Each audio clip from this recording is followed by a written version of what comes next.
What if I told you there was a dark secret within Blue Lock that has been right before our very eyes? One that makes my Noel Noa is the secret villain of Blue Lock theory look like child's play, and that Noel Noa isn't going to be the only character that we thought we could trust and be revealed to be one of the antagonists of the story. But there are many more and even possible characters that we've gotten to know since the beginning. This is a story of lies, deception, and the dark truth behind the football industry in the Blue Lock universe. This is my biggest and most crazy theory yet, so sit back and relax while I explain the darkest secret in Blue Lock.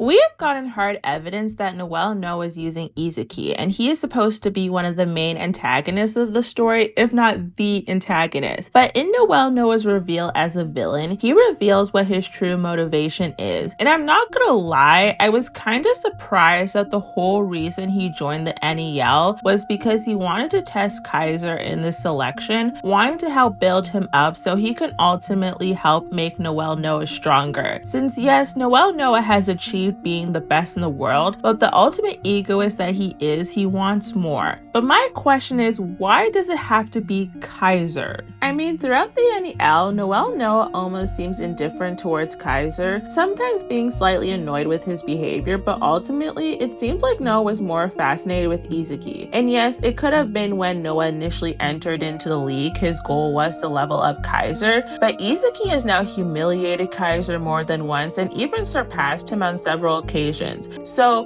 why would Noa not pivot towards possibly changing his goal into making Izaki his ultimate new rival? Since you would think Izaki outperforming Kaiser would make Noa start to think about this, but we never even see Noa upset about Kaiser getting surpassed even after his plan is revealed and Kaiser gets humiliated again and even used by Izaki. Noa does praise Izaki, but he's never even upset with Kaiser, which I found a bit confusing since if the protege that I'm trying to train up is getting outperformed by an essentially what's supposed to be a high school upper football player that should be way below him, I would at least feel a bit annoyed, but Noa seems calm and collected, like he has the utmost confidence that Kaiser will get to where he needs to be, and Izaki isn't a threat, even though Izaki has demonstrated he is a threat. So why is Noa so confident? Maybe it's because Kaiser at the end of the day has the title of a new Gen 11, a group of international players that has been recognized as the next generation of superstars in the football industry. I mean, no matter what Izaki has done in the NEL, he has not taken away Kaiser's title. A few performances of Kaiser getting outplayed isn't going to change this. Since we know the new Gen 11s are specifically picked by PIFA, and it's not like it's an unofficial title that the public or your fellow peers give you, this is an official title that Kaiser has. So case closed, it's official, you guys. But wait, hold on. Who gets to determine who is a new Gen 11? I mean, yes, I just answered that question. They're selected and recognized as the next generation of stars by PIFA, but what makes PIFA the authority of who the next generation of football stars are? And a better question is, who is PIFA? Since yes, we've gotten glimpses of them here and there, but we only know one official member, which is the president, but who even is he? And who are the rest of the members? Are they just business people who are investing in projects such as Blue Lock, or is there something more going on here? Well, what if I told you we have actually gotten to meet not just one member of PIFA, but multiple? And I know you're probably connecting the dots here. Oh, so you think Noel Noa is a member of PIFA? And yes, I think Noel Noa is not only a member of PIFA, but has a personal hand in selecting Kaiser as a new Gen 11, which is why he's so invested in Kaiser as a player. And I know what you might be thinking, alright Serena, this is a bit far-fetched. Like yes, you're proven right that Noel Noa is a villain, but now you're just throwing things at the wall and seeing what sticks. But am I? Because we know without 100% doubt there is a clear connection between PIFA, the president of PIFA, and Kaiser. He was the one that took Kaiser out of his horrible home situation and brought him to Bastard, where he ultimately became a new Gen 11 player. But my question is, why is the president of the World Football Association getting a random kid and bringing him to a pro football team? Since PIFA is obviously a play on the real-life equivalent of FIFA, and their net worth is established to be $6 billion as of 2025, so why would $1 billion company/association care? Because you could say that he is a part of the recruiting process for young talent, but Kaiser was an unknown name at this point. He was just a troubled kid that, yes, had the desire to play, but he didn't have any accomplishments under his belt. So why did he take Kaiser in? Like, you could say that he was doing it out of the kindness of his heart. He saw a kid in a bad situation and wanted to take him out of it, but something tells me that this guy doesn't do random acts of kindness. So what if I told you that Kaiser was targeted by PIFA? That they purposely took a kid that they knew was vulnerable and molded him purposely to be a new Gen 11. And what if I told you this is how all the new Gen 11s have been picked? Taking kids in a vulnerable state and molding them to be machines to push the top elite players. Okay, I know this sounds insane, but when you think about it, it kind of makes sense. I mean, Kaiser's backstory, it's implied that Kaiser never went back to his abusive father, and not even because official government people took him out of that situation, but it's because PIFA took him away and essentially became his new guardians. And we don't know how old Kaiser was when he first came to Bastard, but you could say that he was 18 and maybe legally decided that he wanted to stay with the Bastard team and eventually worked hard enough to become a new Gen 11. Maybe I'm just looking too hard into this and Kaiser just happened to have this unique experience happen to him. Except almost the exact same thing happened to Lorenzo, another new Gen 11. Let me explain. Lorenzo tells his backstory of how he also grew up in an abusive household to the point where he was abandoned by his parents and homeless in the streets. And his life only changed when Marc Snuffy came into his life and helped Lorenzo, where he would eventually become a new Gen 11 player. Oh wait, I guess actually this is slightly different since it's not like the president came and took Lorenzo in like with Kaiser. Unless, am I implying that Snuffy could be a member of PIFA as well? No, that's ridiculous. Not sweet, kind Snuffy.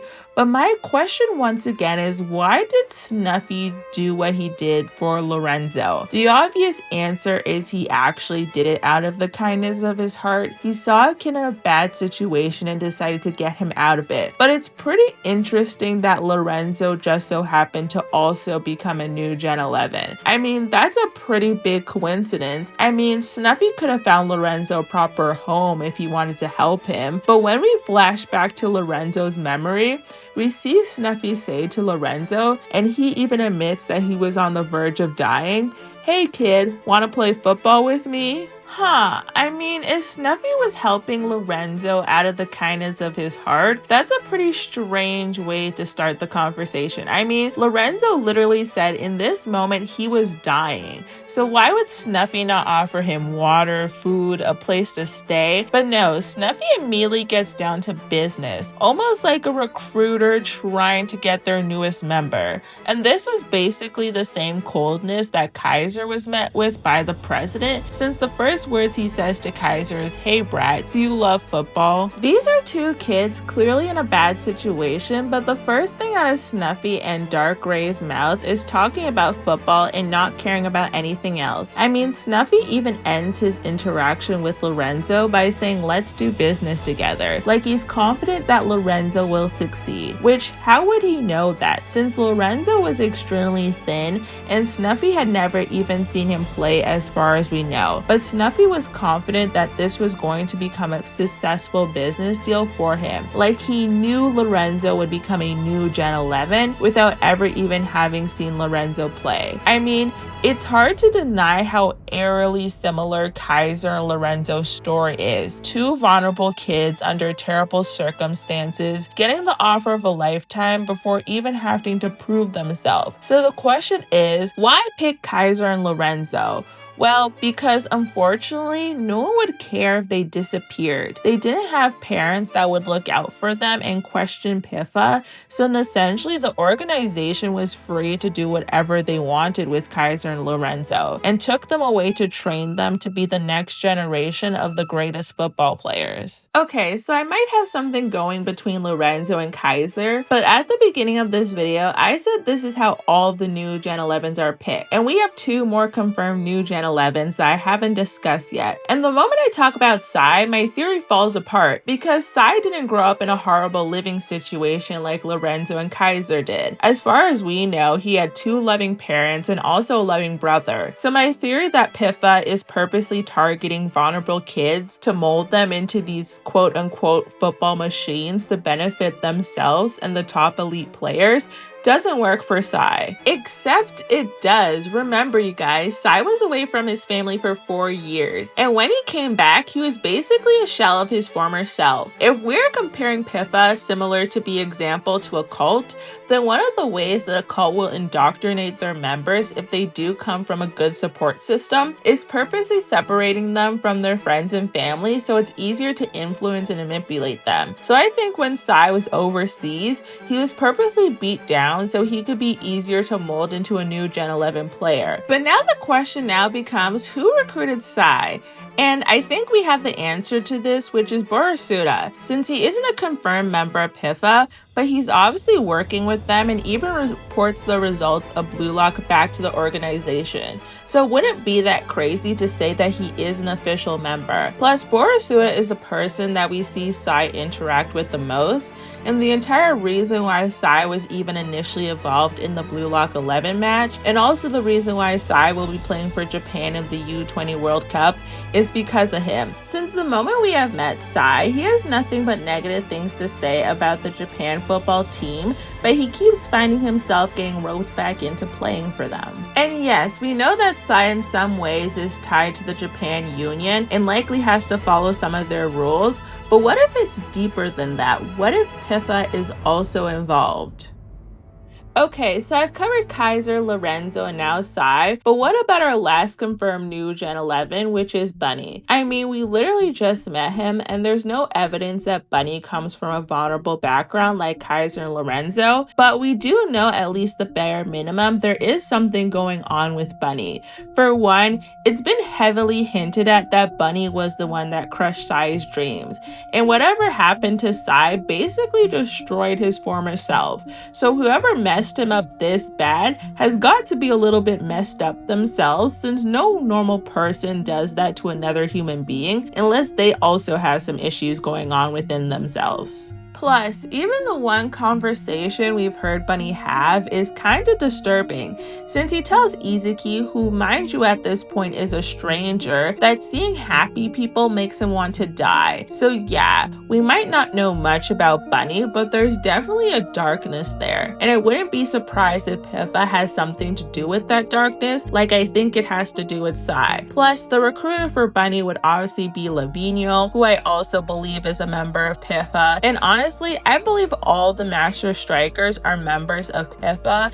I wouldn't be surprised if the England team also gets revealed to have a new Gen 11 that was recruited by Chris Prince. And Loki has already said he's training Charles, similar to how Noah is training Kaiser, to help him become the strongest player in the world. So I wouldn't be surprised if Loki is training Charles to soon be picked as a new Gen 11 by PIFA once he's a little bit older. So there you have it. That's the dark secret that I believe is happening. PIFA is in control of everything, including several members of the top elite players and business people who are using the new Gen 11 players both to gain revenue and assure that the top players get stronger. And that's the end of my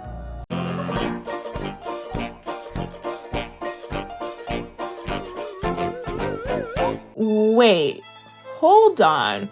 Why was Bunny at the same cafe as Izaki? I mean, that's a pretty big coincidence that Izaki would just happen to bump into one of the new Gen 11 players. You could argue that maybe that was the closest cafe to the stadium, since Izaki was on his way to see the Spain game. Plus, yeah, Izaki was the one to approach Bunny, not the other way around. Yeah, it was just a coincidence, but just in case, let's take a closer look at the Bunny and Izaki interaction again. Izaki offers his earpiece to Bunny so they can understand each other, and Bunny immediately takes the earpiece and doesn't even question why he can suddenly understand him. But maybe this ear translation piece is a common piece of technology in the Blue Lock world. Except no, we got confirmation at the beginning of the NEL that these earpieces were prototypes provided by Ego and sponsored by Ryo's family, and the NEL only happened over the span of a few weeks.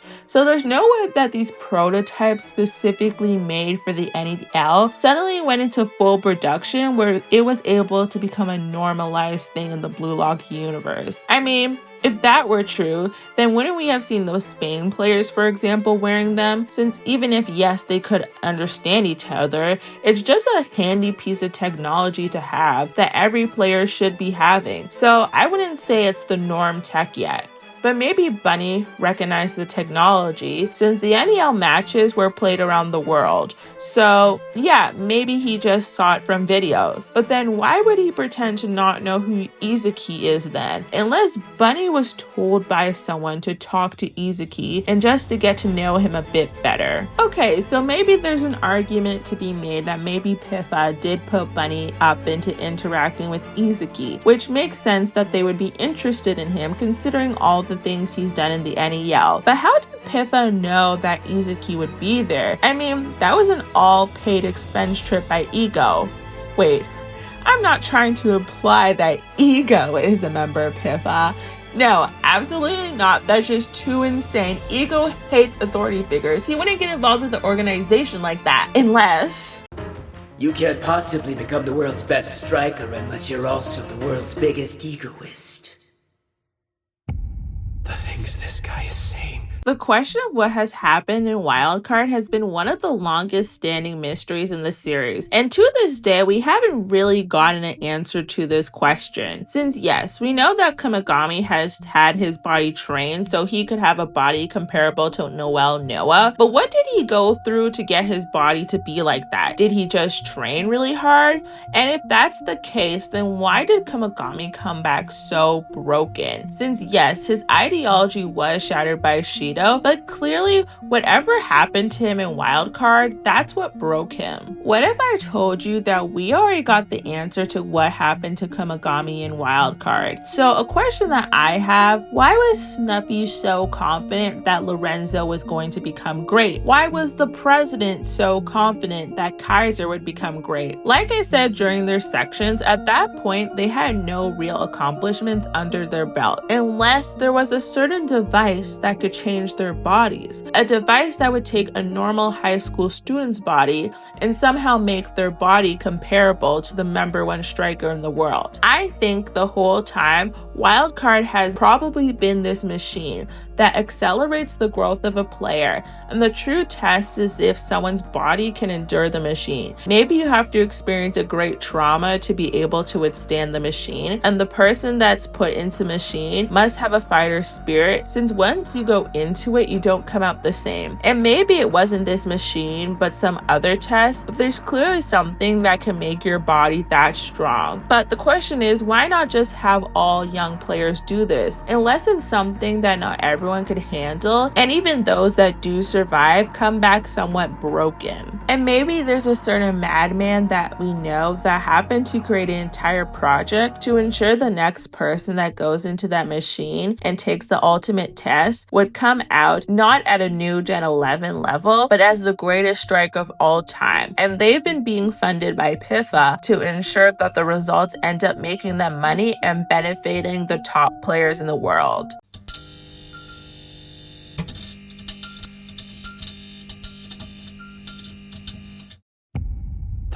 This guy is saying. Which is why we're all here. So I can create a player who has what it takes.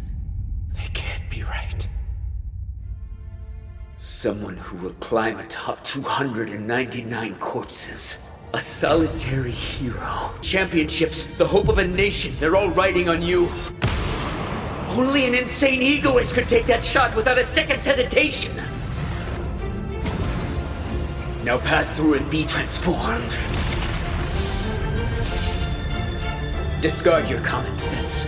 Remember, out there on the field, you're the star. Nothing should bring you more joy than your own goals.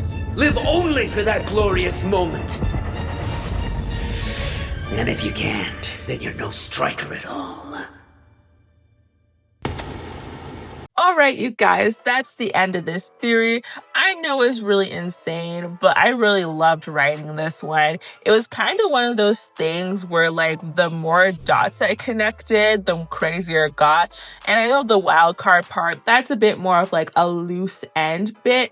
But I really do think that the new Gen 11 portion is quite interesting. But yeah, it's been a hot minute since I've done a theory, so I just really wanted to come and do one again. And this is kind of continuation to the Noel Noa one, but not really.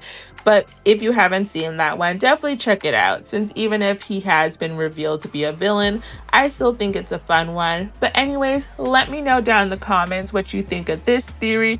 Do you think it has any truth to it? Why or why not? And let me know what other future videos you guys want me to do. Please don't forget to like, comment, and subscribe, and push the post notification button so you know the next time I post a video. And I'll see you guys in the next video. Bye!